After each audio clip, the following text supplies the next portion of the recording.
Bismillah, Assalamualaikum warahmatullahi wabarakatuh. Tutorial kali ini dikhususkan untuk teman-teman yang saat ini sedang berproses untuk penyelesaian data kelulusannya, yang mana kita akan mencetak ijazah. Jadi teman-teman dengan aplikasi ini Anda diwajibkan untuk mengedit data sesuai dengan yang sebenarnya. Nah, jadi untuk mengeditnya setelah Anda login, Anda klik edit profile. Nah, di sini sudah jelas yang tidak bisa diubah hanya NIM. Nah, kemudian untuk nama, Anda wajib mengubahnya sesuai dengan ijazah yang terakhir atau yang sebenarnya. Karena kalau merubah data di data Dukcapil itu mudah dibandingkan dengan merubah data di ijazah.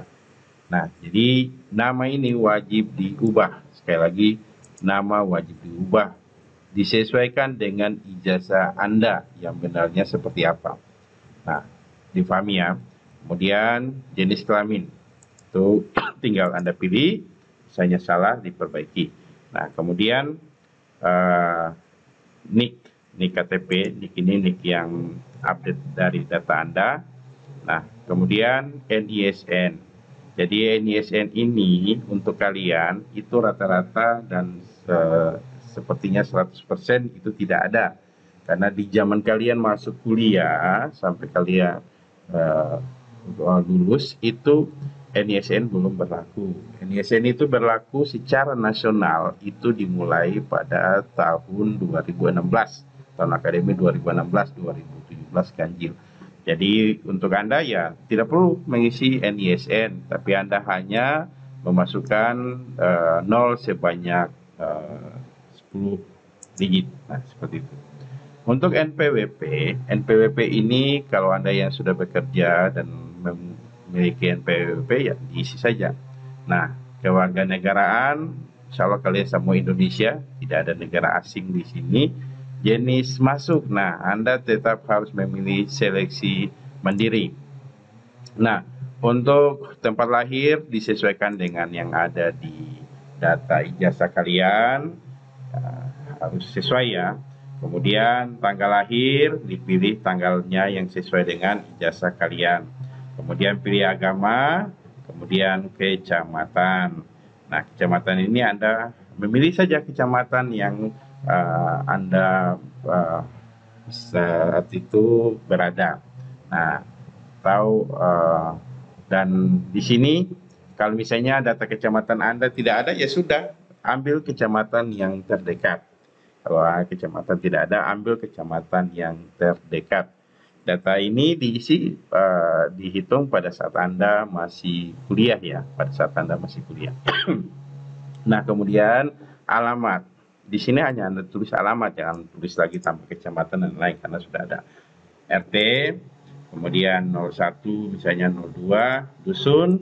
Nah, kalau misalnya Anda tinggal pada saat kuliah itu contohnya ya di Momokeng, berarti tulisnya Momokeng.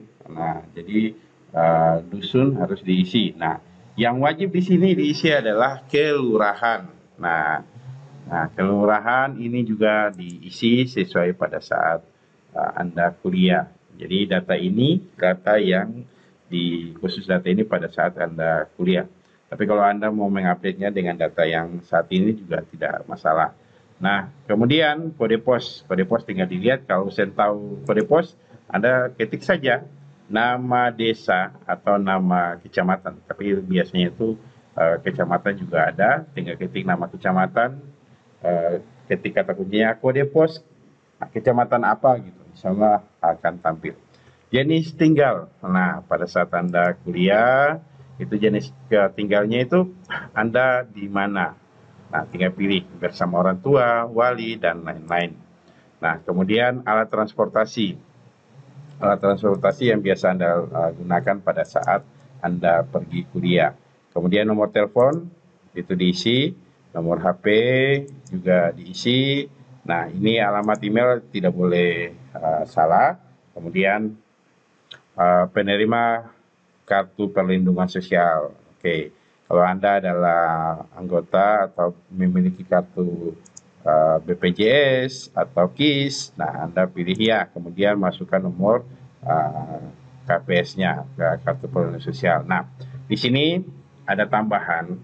Jadi ini khusus ya bagi Anda yang memang masuk ke kampus di Darussalam. Pertama kali masuk di Darussalam itu adalah kalian statusnya pindahan, atau Anda sebelumnya misalnya di prodi kimia, lalu yang saat ini NIM yang Anda masukkan jadi NIM yang ini ya, NIM yang ini itu adalah saat ini Anda itu sebenarnya pindahan dari prodi yang sebelumnya. Nah, maka Anda wajib mengisi data pindahan ini.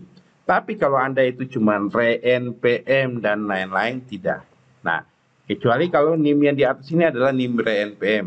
Ini harus dipahami. Jadi pindahan ini hanya khusus bagi Anda yang pada saat ini dengan NIM yang sekarang ini ya, dengan NIM yang sekarang ini, yang ijazah saat ini Anda statusnya itu adalah pindahan atau tidak. Kalau Anda itu pindahan berarti pilih pindahan. Nah, kalau tidak berarti Anda pilih peserta didik baru. Nah, seperti itu. Kemudian Anda masukkan nama perguruan tinggi dan nama asal perguruan studinya. Nah, jenis pembiayaan Anda bisa pilih mandiri, atau jika Anda kuliah pada saat itu mendapat beasiswa, Anda pilih beasiswa tidak penuh. Ingat ya, beasiswa tidak penuh. Nah, kemudian biaya masuk kuliah Anda bisa isi saja 1 juta atau 1.550.000. Data orang tua jika Anda mau isi, silakan Anda isi. Nah, kemudian untuk nama ayah, Anda tinggal ketik nama ayah. Jadi jangan ada lagi pertanyaan. Saya punya ayah itu waktu saya lahir masih dalam perut ayah sudah meninggal. Nah, tetap isi nama ayah Anda. Nah, kalau misalnya ibu Anda sudah menikah lagi dan tidak tahu lagi bapak Anda, ya tidak perlu. Nah, yang penting nama orang tua Anda. Siapa yang menjadi ayah Anda dan siapa yang menjadi ibu Anda. Seperti itu. Jadi diisi. Nanti kalau misalnya orang tua Anda itu sudah meninggal, setelah diisi tanggal lahir, ya ini, kemudian kalau sudah meninggal, nah di pekerjaan ini Anda cari yang namanya meninggal, misalnya sudah meninggal, seperti itu. Kalau misalnya orang tua Anda sudah meninggal, seperti itu. Nik ibu jika ada dan lain-lain. Kemudian tanggal lahir ibu sama. Ibu, Anda tidak mungkin bilang saya beda lagi kalau misalnya anak angkat, ya itu dilihat ya. Kalau sudah seperti itu, kembali lihat di akte kelahiran Anda. Di akte kelahiran Anda itu, Anda tercatat di negara ini sebagai ibu dari namanya siapa, seperti itu. Nama wali dan lain-lain, kalau sudah kalian boleh submit. Nah, kalian setelah submit misalnya berhasil, nanti akan kembali seperti ini. Nah, jadi kalau sudah seperti ini lagi, Anda bisa edit, aduh saya lupa nama ini, lupa nama itu, ya sudah diedit lagi, edit lagi seperti itu. Nah, itu ya difahami ya.